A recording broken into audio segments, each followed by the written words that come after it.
Assalamualaikum warahmatullahi wabarakatuh. Hai, perkenalkan nama saya Sukma Pratiwi dan teman saya Raudatul Jannah. Adapun tujuan kami membuat video ini yaitu untuk memenuhi tugas proyek akhir mata kuliah Statistika Dasar dengan menganalisis uji beda rata-rata dengan judul Pengaruh Metode Eksperimen Terhadap Kemampuan Berpikir Logis Anak di TK Bungong Kumala Aceh Besar. Baik, sebelum masuk ke materi, adapun penghormatan kami kepada dosen pengampu Statistika Dasar yaitu Bu Khairani SSC, MSc, PhD. Tanpa memperpanjang waktu, langsung saja ke materinya. Jadi kita akan masuk ke materi yang pertama yaitu uji hipotesis rata-rata kemampuan awal atau pretest keberhasilan anak berpikir logis. Jadi pertama saya akan menjelaskan tentang deskripsi data kemampuan awal atau pretest kelas eksperimen. Jadi di deskripsi data kemampuan awal ini terdapat stem plot, ukuran penyebaran data, dan ukuran pemusatan data. Adapun interpretasi dari stem plot yaitu data nilai pretest tersebar dari 25 hingga 63 dengan konsentrasi terbesar pada interval 50 sampai 54 dan 35 sampai 39. Data ini menunjukkan bahwa sebagian besar anak TK tersebut memiliki kemampuan awal dalam berpikir logis pada kategori menengah hingga sedikit lebih tinggi. Jadi distribusi data sedikit miring ke kiri karena terdapat beberapa siswa dengan nilai rendah, namun mayoritas memiliki nilai di atas rata-rata atau mean adalah 43, sedangkan median 44 dan modus 50, yang menunjukkan bahwa sebagian besar siswa berada pada tingkat kemampuan yang cukup baik sebelum perlakuan diberikan. Selanjutnya setelah stempel tadi ada ukuran penyebaran data, yang dimana di dalam ukuran penyebaran data tersebut terdapat simpangan baku yang nilainya itu terdapat 13,190 dan terdapat varian yang terdapat datanya itu senilai 173,965 dan yang terakhir itu ada terdapat rank yaitu nilainya 38. Setelah ukuran penyebaran data tersebut ada ukuran pemusatan data. Nah, di dalam ukuran pemusatan data terdapat nilai mean, nilai median, dan nilai modus yang telah saya jelaskan tadi di interpretasi stem plot, yang dimana mean tersebut terdapat nilai 43, nilai median ada 44, dan nilai modus 50. Setelah deskripsi data kemampuan awal atau pretest kelas eksperimen, terdapat pula deskripsi data kemampuan awal atau pretest kelas kontrol, yang dimana di sini juga terdapat stem plot, ukuran penyebaran data, dan ukuran pemusatan data.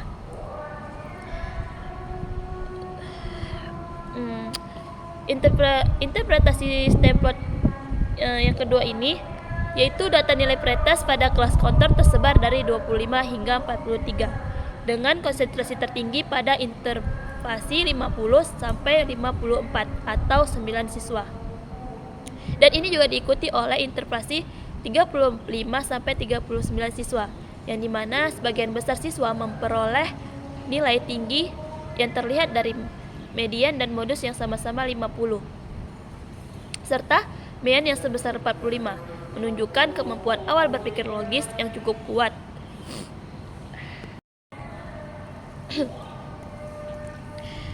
Namun distribusi data tampak lebih simetris, menandakan penyebaran nilai yang lebih merata dibanding kelas eksperimen. Namun secara umum, siswa di kelas kontrol memiliki kemampuan awal yang relatif baik dan stabil. Nah, selanjutnya itu ada ukuran penyebaran data. Di sini juga terdapat ukuran pemusatan data, sama seperti kelas eksperimen yang saya jelaskan tadi. Nah, di sini juga ada mean, yang mana mean ini ternilai 45 dan median yang ternilai 50 dan modus juga ternilai 50. Nah, selanjutnya terdapat perbandingan kemampuan awal atau pretest kelas eksperimen dan kelas kontrol, yang dimana di dalam perbandingan ini terdapat dua gambar box plot kelas eksperimen dan kelas kontrol seperti yang di dalam PPT. Yang dimana di dalam blogspot tersebut terdapat interpretasi, yaitu interpretasi blogspot terdapat sedikit perbedaan nilai rata-rata antara kelas kontrol, yang mana kelas kontrol itu sama dengan 45, kelas eksperimen sama dengan 43, dan mediannya itu kelas kontrolnya 50 dan eksperimennya terdapat 44. Dari kedua kelas juga memiliki sebaran nilai yang sama, yang dimana IQR itu sama dengan 12, rank itu 38, dan tidak ditemukan outlier. Siswa kelas eksperimen dan kelas kontrol itu memiliki kemampuan awal berpikir logis yang setara secara statistik dan layak digunakan untuk eksperimen selanjutnya. Nah, setelah perbandingan tadi, selanjutnya itu ada uji beda rata-rata kemampuan awal atau pretest antara kelas eksperimen dan kelas kontrol. Nah, di dalam uji beda rata-rata ini terdapat hipotesis, yang dimana hipotesis 0 itu tidak ada perbedaan rata-rata kemampuan awal berpikir logis antara kelas eksperimen dan kelas kontrol. Dan juga terdapat hipotesis 1, yang dimana satu ini ada perbedaan rata-rata kemampuan awal berpikir logis antara kelas eksperimen dan kelas kontrol. Nah, seperti yang kita lihat pada PPT, yaitu pada pretest kelas eksperimen ini terdapat jumlah data yaitu 22 dan rata-ratanya itu ada 43. Bahkan simpangan bakunya juga ada 13,190. Dan itu diperolehan terhitung sama dengan 0,514 dan DF-nya itu sama dengan 42, sedangkan T-tabelnya sama dengan 1684. Nah, yang kedua ada pretest kelas kontrol, yang dimana di dalam pretest kelas kontrol ini terdapat jumlah data 22 dan rata-ratanya itu ada 45 dan simpangan bakunya ada 12,594. Jadi dari kedua kelas eksperimen dan kelas kontrol tersebut terdapatlah keputusan bahwa T-hitung itu lebih kecil dari T-tabel dan sama dengan diterima oleh HO. Jadi uji beda rata-rata ini kami dapatkan dari perolehan yang kami hitung baik itu secara manual maupun secara digital. Mungkin materi selanjutnya akan dijelaskan oleh teman saya yaitu Rauda. Baik, selanjutnya saya akan menjelaskan uji hipotesis rata-rata kemampuan akhir atau post-test keberhasilan anak berpikir logis. Nah, di sini terdapat seperti dalam PPT terdapat stem plot, ukuran penyebaran data dan ukuran pemusatan data. Nah, di stem plot ini bisa kita lihat angka terendah itu berada di interval 50 hingga 54, yaitu di nilai 50. Sedangkan nilai tertingginya itu ada di 88 yang dicapai oleh 7 siswa, dan menariknya ada 12 siswa yang mencapai nilai 75. Ini menunjukkan bahwa mayoritas siswa memiliki nilai tinggi. Dan ada juga interval yang tidak memiliki nilai, yaitu 55 hingga 59, 65 hingga 69, 70 hingga 74, dan 80 hingga 84. Dan adanya peningkatan yang signifikan pada dua kelompok, yaitu di interval 75 hingga 79 dan 85 hingga 89. Nah, dan dari data tersebut itu terdapat ukuran pemusatan data di mana min, median, dan modusnya itu sama-sama berada di angka 75 atau bernilai 75. Dan ukuran penyebaran datanya itu seperti yang bisa kita lihat, nilai minimalnya itu 50, maksimalnya 88, dan Q1-nya berada di 75, dan Q2-nya berada di 75, dan Q3-nya itu berada di 84.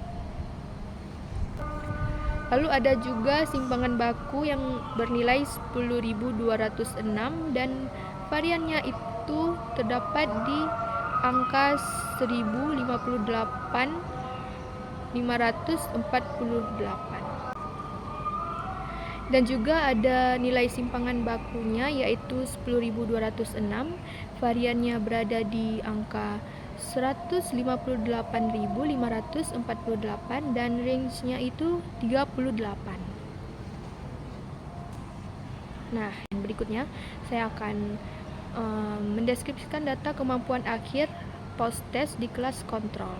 Nah, terdapat juga stem plot di sini, di mana stem plotnya ini nilai distribusi nilainya itu menunjukkan bahwa mayoritas siswa itu memperoleh skor tinggi, terutama di kisaran 50 hingga 63. Sebaran nilai menunjukkan peningkatan dari kondisi awal, yaitu pretest, dengan distribusi data yang miring ke kiri. Ini menandakan adanya peningkatan kemampuan logis secara umum. Nah, jumlah siswa dengan nilai rendah juga sangat sedikit, yang mengindikasikan bahwa intervensi atau proses pembelajaran di kelas kontrol ini cukup berhasil.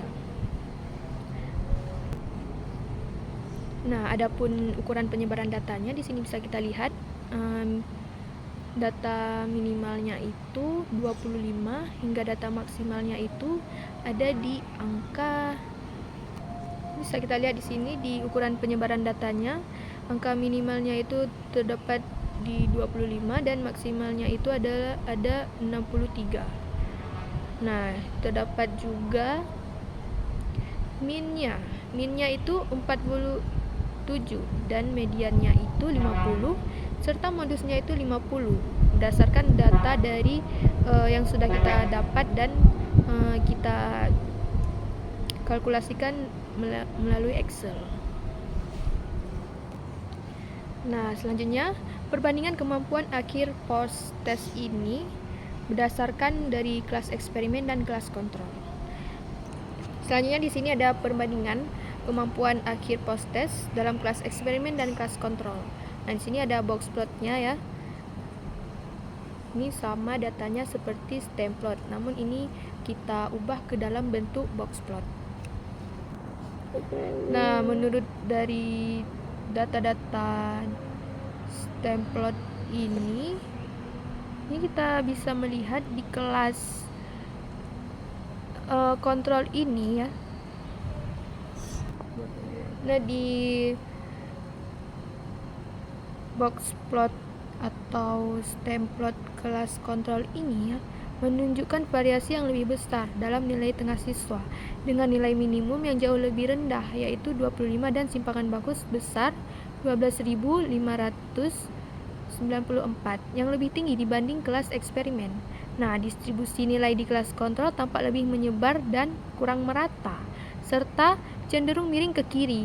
Nah, sementara median dan modus berada di angka 50. Rata-rata atau mean ini justru lebih rendah, yakni 47. Ini menunjukkan kehadiran nilai-nilai rendah yang menarik rata-rata ke bawah. Secara keseluruhan ini berdasarkan box plot ini, ukuran pemusatan data, ukuran penyebaran data, dan hasil uji hipotesis dapat disimpulkan bahwa kelas eksperimen menunjukkan hasil belajar yang lebih tinggi, lebih merata, dan lebih konsisten dibandingkan kelas kontrol.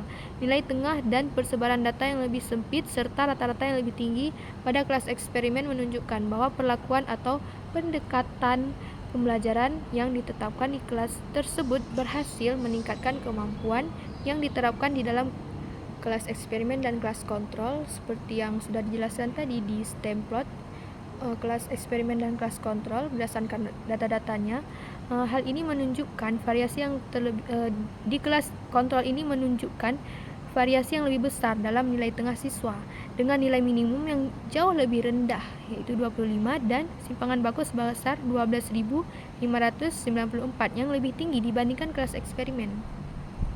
Distribusi nilai di kelas kontrol tampak lebih menyebar dan kurang merata serta cenderung miring ke kiri. Nah, sementara median dan modus berada di angka 50.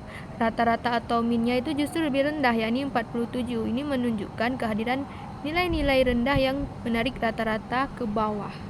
Nah, secara keseluruhan ini berdasarkan box plot, ukuran pemusatan data, ukuran penyebaran data, atau uji hipotesis dapat disimpulkan bahwa kelas eksperimen ini menunjukkan hasil yang lebih tinggi, lebih merata, dan lebih konsisten. Nah, jadi kelas eksperimen ini menunjukkan hasil yang lebih merata, lebih konsisten daripada dibandingkan di kelas kontrol. Nilai tengah dan persebaran data yang lebih sempit serta rata-rata yang lebih tinggi pada kelas eksperimen menunjukkan bahwa perlakuan atau pendekatan pembelajaran yang diterapkan di kelas tersebut itu berhasil meningkatkan kemampuan siswa secara signifikan. Lebar dan rata-rata yang relatif rendah meskipun tetap ada perbaikan dari kondisi awal. Uji beda rata-rata kemampuan akhir atau post-test kelas eksperimen dan kelas kontrol. Di sini kita akan membuat hipotesisnya terlebih dahulu, yaitu hipotesis nolnya. Ya, tidak ada perbedaan rata-rata hasil post-test antara kelas eksperimen dan kelas kontrol, sementara hipotesis alternatif atau H1-nya itu ada perbedaan rata-rata hasil post-test antara kelas eksperimen dan kelas kontrol. Nah, bisa kita lihat di sini post-test kelas eksperimen dan post-test kelas kontrol itu sama-sama memiliki jumlah data, yaitu 22 data. Dan post-test kelas eksperimen itu rata-ratanya 75 dan simpangan bakunya itu 10.206. Sedangkan di kelas kontrol rata-ratanya itu 47 dan simpangan bakunya itu 14.399. Nah, di sini kita sudah mencari nilai T hitungnya dan diperoleh nilai T hitungnya itu 7.378 dengan DF 42 dan T tabelnya itu nilai 1.684. Nah, jadi keputusannya di sini karena nilai T hitungnya itu lebih besar dari T tabel, maka H0-nya itu ditolak dan H1-nya itu diterima karena terdapat perbedaan yang signifikan secara statistik antara rata-rata nilai post-test siswa dengan di kelas eksperimen dan kelas kontrol. Jadi T hitung itu lebih besar dari T tabel sehingga H1-nya itu diterima. Nah, jadi kesimpulannya di sini itu perlakuan yang diberikan di kelas eksperimen terbukti efektif dan meningkatkan kemampuan berpikir logis anak. Hal ini ditunjukkan oleh tidak ada perbedaan awal antara kedua kelas, tetapi terdapat peningkatan signifikan setelah perlakuan diberikan. Maka metode atau strategi pembelajaran yang diterapkan di dalam kelas eksperimen dapat dijadikan alternatif yang valid serta berdampak positif dalam pembelajaran logika anak usia dini. Nah, di sini strategi atau metode pembelajaran yang diterapkan di kelas eksperimen terbukti lebih efektif dalam meningkatkan kemampuan berpikir logis anak dibandingkan dengan pembelajaran di kelas kontrol. Dengan nilai rata-rata post-test kelas eksperimen sebesar 75 dibandingkan dengan kelas kontrol yang hanya 47, terdapat peningkatan signifikan pada hasil belajar. Baik, demikianlah